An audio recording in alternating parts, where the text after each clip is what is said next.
ببینید من دقیقاً نظام فدرال برای نظام دموکراتیک و یک نظام مدرن مثلا می‌کنم. تأکید من برای فدرال در افغانستان برای این بوده که ما تجزیه جلو گرفتیم. تمام برای نظام کماکان تأکید دارم. اگر ما این کارو نکنیم افغانستان به خاطر تجزیه مواجه میشه. چیزی که من به شدت مخالفم. یعنی من لسه فدرال با تجزیه افغانستان مخالفم.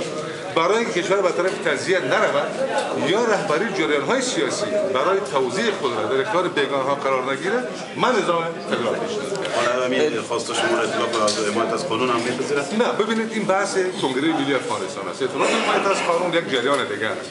او یک اتحاد داخلی وکلا در داخل پارلمان است. اون موضوع من به عنوان رهبر کنگره ملی افغانستان جناب آقای پدرام یک پرسش بسیار کوتاه در رابطه به چون نه خورشید براتون توضیح داده باشیم در رابطه به هدف این سفر هدف کلی که می‌خواید استخراج رو من سفر خبره گفتم نمایش دادن در واقع هدف ملی و شنیدن مشکلات مردم و خواست‌های مردم به عنوان نماینده‌های مردم در افغانستان در مورد چیزی ما می‌خوایم با مردم مستقیما گفتگو بکنیم تا ببینیم مردم چی بحثی دارن. ما امروز با بحث خوبی با مردم داشتیم، انتقاد کردن، سریع موضوع گرفتن، سریع انتقاد کردن، سریع بودن، هم درباره اطلاع بحث کردن، درباره خیلی چیزا بحث کردن. به نظر من سفر بسیار شاید. جناب آقای پدرام رهبر رئیس ائتلاف حمایت از قانون گفت که دنیا به خاطر بربادی در افغانستان آماده.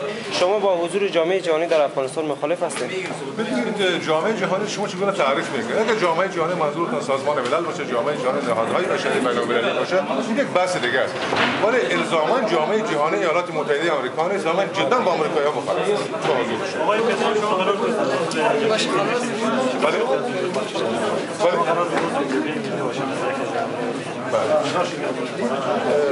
ما با جبهه ملی به هر حال جبهه ملی مواضع خودشان در ما بحثی با جبهه ملی از آغاز داشتیم تا اون روزی که به جبهه اعلان شد. ما بر سر یک سلسله مسائلی که من در اولین مصاحبه بعد از اون جریان گفتم مواضع ما روشن کردم، چون من بس من سریع از رابطه با ساختار اقتصاد، در رابطه با ساختار سیاسی دولت و به خصوص در رابطه با نیروهای آمریکایی که من نیروهای آمریکایی را اشغالگر می‌دانم و جبهه ملی موضوع روشن نداشت. جبهه ملی در تلویحاً نتایج جرگه مشورتی را که پارلمان افغانستان رد کرده بود جرگه را پیمان استراتژیک پذیرفت سریع و من با پیمان استراتژیک مخالف بودم. تشکر.